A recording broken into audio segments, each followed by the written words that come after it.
It's the 3 on PLAXtv. Yes, indeed.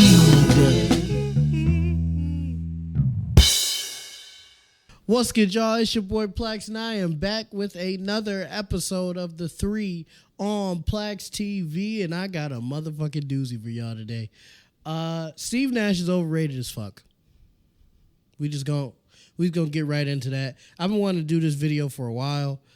Even before I was doing the 3, I wanted to do something like this, and the 3 just gives me a platform to, like, I guess, condense it.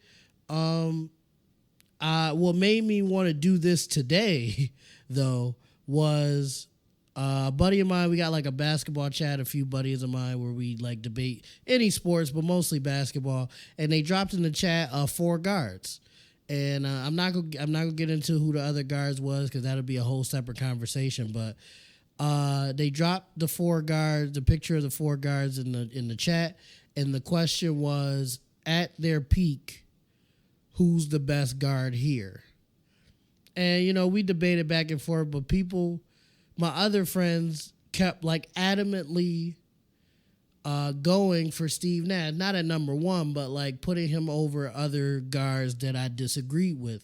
And I'm not gonna lie, I kind of lost it. I kind of lost it because I truly feel like Steve Nash is overhyped and overrated, and I feel like we look at his accomplishments and put them higher than they actually are, because his only true accomplishments were joining the 50-40-90 club, which is amazing, and his 2 MVPs. But he robbed his 2 MVPs, which I'm going to get into in a second. He did not deserve those MVPs. But yeah, that's the reason why I'm talking about this today. But before I get into really like my reasonings, and I'm not just going off opinion, I'm also going off of like statistics and shit like that. But before I get into that, I do want to say that during his 2 MVP seasons, and I'm gonna mostly be focusing on the MVP seasons, not his entire career, but the quote unquote MVP seasons I'm gonna like really focus on with this. But before I get into really like, I guess, slandering Steve Nash, I have to say that during those 2 MVP seasons, he made all of his teammates extremely better, and those teams way overachieved during the regular season, because he made Amari Stoudemire look better than he actually was. Like, at the time, people forget, people were saying Stoudemire was a top power forward almost all time because of what Nash was setting him up to be. And that's just not true. Like, we know that now that that's not true, but at the time that was a real discussion, and that was because of Steve Nash. Sean Marion and ISO Joe kind of blew up playing with Nash, and it's just different players on that team became extremely better because of Nash's play. And Mike D'Antoni was considered a great coach because of that, even though his system never fucking works in the long run. But because of his success with Nash and the Suns, D'Antoni was considered, and kind of still considered, one of the better coaches in the league.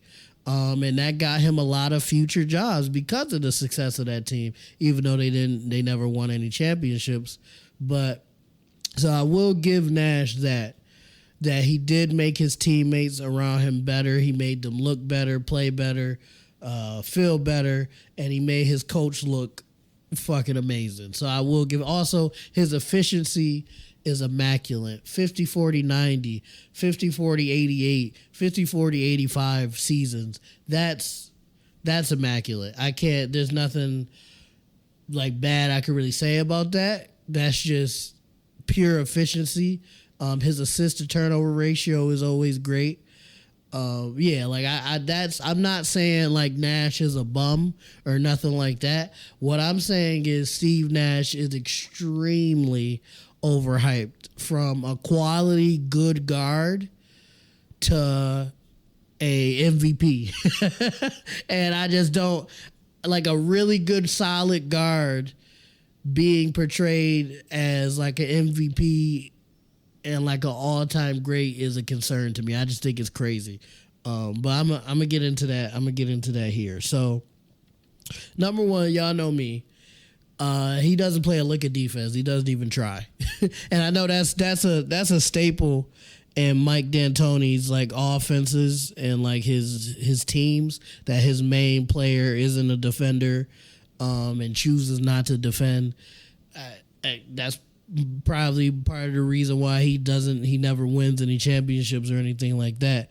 But regardless of like, I know the name of the game is putting the ball into the bucket.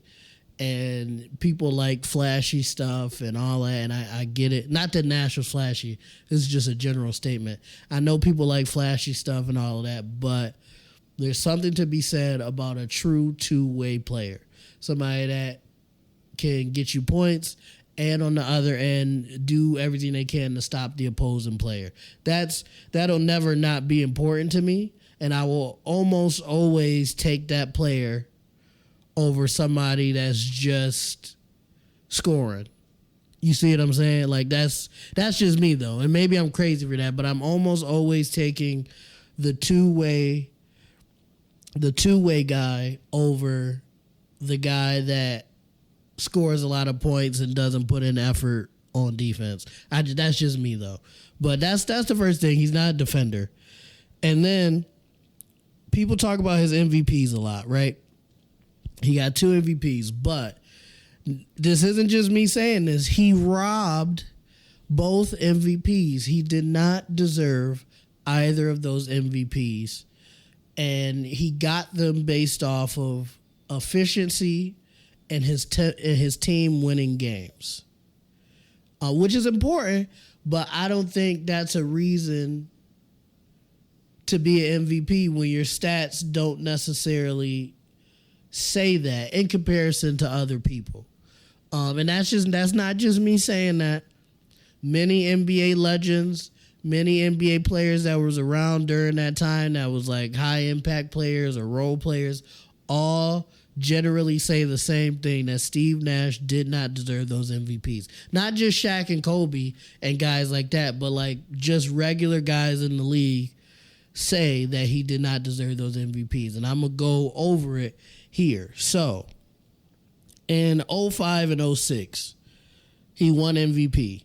He averaged 15.5 points. I'm going to round up a bit with some of these, but he averaged 16 points, 12 assists, a steal, which surprised me. He did average a steal this season. And he shot 50% from the field, 43% from three, and 88% from the free throw line. So he was close to 50, 40, 90 in 05, 06. Now, to me, historically speaking, 16 and 12 is great, especially on a close to 50, 40, 90 shooting percentage. That's great, right? I love that. The 15 and 12. That's a great point guard. But 16 and 12 with almost 50, 40, 90 is not MVP stats to me. That's MVP stats to me in the 60s. In the 50s, I can consider that an MVP season. Maybe not the 60s because Will and Bill Russell was putting up crazy numbers in the 60s. So maybe in the 50s, that's an MVP season. I agree, right? In 2005, that's just an all-star to me. Even if your team wins 60 games or 55 games or whatever, that's just an all-star in my opinion. That's not an MVP. That's a most improved player. That's a all NBA first team guy, but that's not MVP numbers. If it was 25 and 12, that's an MVP to me. But 15 and 12 is not MVP numbers in my opinion. And in comparison to the other top, I'm going to just go to top 5 guys, right? Besides him. So 6. We'll talk top 6. So besides Steve Nash, in the MVP race, we had Steve Nash, obviously, who won it. We have Shaq. We have Dirk. We have Tim Duncan. We have Allen Iverson. And we have LeBron James. That's the next 5 guys after Steve Nash. Shaq averaged 23 points, 10 rebounds, and 2 blocks per game. Now, Shaq says a lot of times that he was robbed. Looking at that, I personally don't think Shaq was robbed. I mean, he did, like, his numbers is better, but I thought Shaq was, like, averaging, like, 28 and 15 or something like that season, and he wasn't. So, like, yeah, he was robbed, but I, like, out of the guys that's here, I don't think he should have been second in MVP voting, if you guys feel what I'm saying. Because 23 and 10 is great, and 2 blocks is amazing. But in comparison to some of the stuff the other guys was doing, I don't know, right? Because Dirk, number 3, he averaged 26 points, almost 10 rebounds, 3 assists, 1.5 blocks, and he shot 40% from 3. He shot 45 from the field. He shot 40% from 3 and 86% from the free throw line. So if we're talking about, like, efficiency and stuff like that, it's not as good as Nash's efficiency. But as a big, shooting those percentages and still getting 26 and 10 and almost 2 blocks, I think Dirk that season specifically played a little bit better than Shaq. Because maybe Shaq was hurt, maybe he had, like, time off, but I just feel like Dirk specifically played better. Then we have Tim Duncan, who averaged 20 points, 11 rebounds, almost 3 assists, and almost 2.6 blocks. Fuck, that's pretty good. Timmy that's a great season right there for Timmy, right? I don't think that was better than Dirk's season, though. You feel me? I don't think that was better than Dirk's. I think Shaq might have had a better season than Timmy. Not by far, but, like, slightly better. But yeah, I don't think Timmy was better than Dirk. So right now I got Dirk as MVP at the moment over Nash. I feel like he did way, like, he scored more points. He almost averaged a double-double, and he was efficient, and he a fucking big. And at the time, a big shooting efficiently like that was unheard of. So, like, I'm sorry. I'm gonna get to it. I'm getting a little, like, frustrated, but I'm getting to it. Then we got AI. AI averaged almost 31 points, 4 rebounds, which is great for a guard, 8 assists. He shot 42% from the field, 30% from 3, which AI is not a 3-point shooter, and he shot 83% from the free throw line. Me personally, now I have AI as MVP at the moment, because yes, Nash was more efficient, and efficiency is extremely important. Don't get me wrong. But AI doubled his points, and he's not that far off in assists from him. And he got one more. Oh, Nash got 3 rebounds. That's good. And he got one more rebound than him. Only thing Nash really did by far better than him was efficiency, which is important, but I don't think that's enough to give somebody an MVP.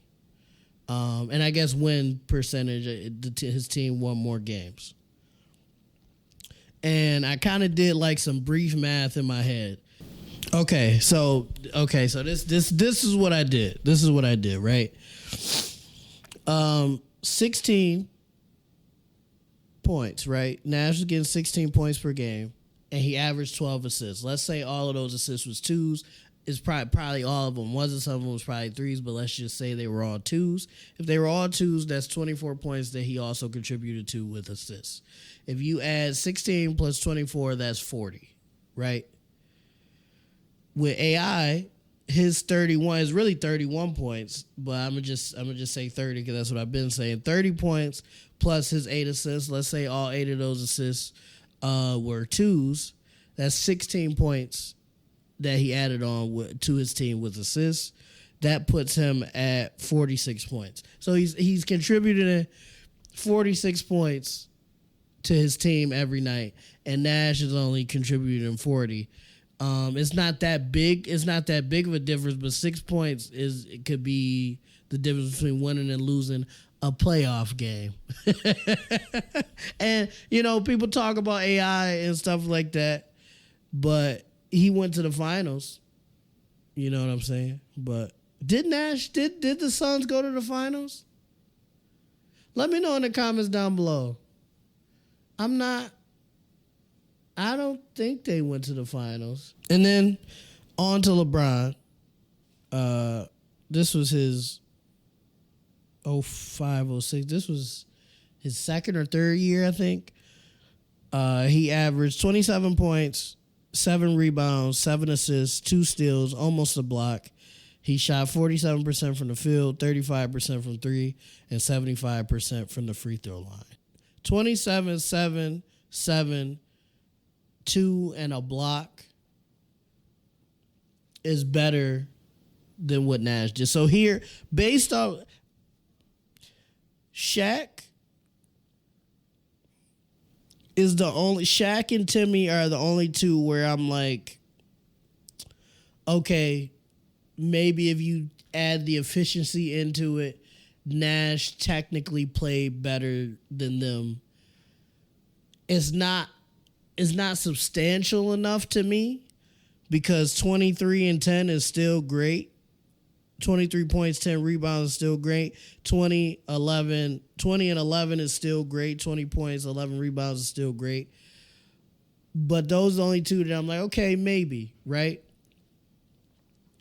But when it comes to Dirk, AI, and Bron, they blew Nash out the water. One of those guys should have been MVP because the only thing Nash did better than them that would change the tide for me was the efficiency and his team winning games. But I just don't think that should be the only criteria to get you to MVP, and that's what it looks like here. Like I said in the beginning, 15, 16, and 12 is not an MVP season. That was a little long-winded, but I'm gonna get into the 06-07 season. Now, this is what really got me here because this is the 50-40-90 season for Nash, where he hit the 50-40-90. His points went up, though, so this might be a little different. He averaged 18.8 points, so basically 19 points, 4 rebounds, which is great for a guard. That's amazing. 11 assists, and he got 50-40-90 that season. And the Suns was the best team in the West, regular season-wise. At 2, though, now this is the nitty-gritty because this is his best season. This is the 50-40-90 season. LeBron James averaged 31 points, 7 rebounds, 6.6 assists, 2 steals, and a block. Dirk Nowitzki averaged 27 points, 9 rebounds, 3 assists, and a block. Kobe Bryant averaged 35.4 points, 5 assists, 5 rebounds, and 2 steals. And then at 5, we have Chauncey Billups. He averaged 18.5 points, 8 assists, 3 rebounds, and that was pretty much it. But behind him which I don't get why Chauncey was behind him, but okay. D Wade averaged 27 points, 5 rebounds, 7 assists, and 2 steals.